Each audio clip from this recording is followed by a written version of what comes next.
ശംശയ്ക്ക് സ്തുതിയായിരിക്കട്ടെ. കർത്താവിൻ്റെ രൂപാന്തരീകരണം. താബോർ മലമുകളിൽ യേശു തൻ്റെ 3 ശിഷ്യന്മാരായ പത്രോസ്, യാക്കോബ്, യോഹന്നാൻ എന്നിവരുടെ മുമ്പിൽ രൂപാന്തരപ്പെട്ടു. അവിടുത്തെ മുഖം സൂര്യനെ പോലെ പ്രകാശിച്ചു. വസ്ത്രങ്ങൾ പ്രകാശം പോലെ ദീപ്തമായി.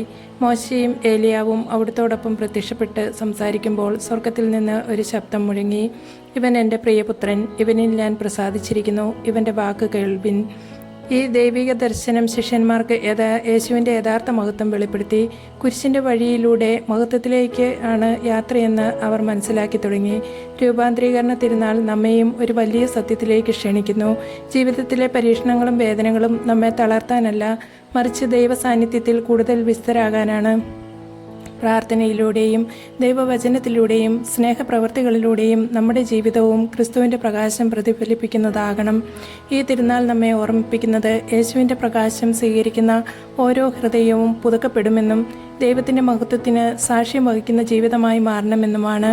ഏവർക്കും സ്നേഹപൂർവ്വം കർത്താവിൻ്റെ രൂപാന്തരീകരണ തിരുനാൾ ആശംസകൾ.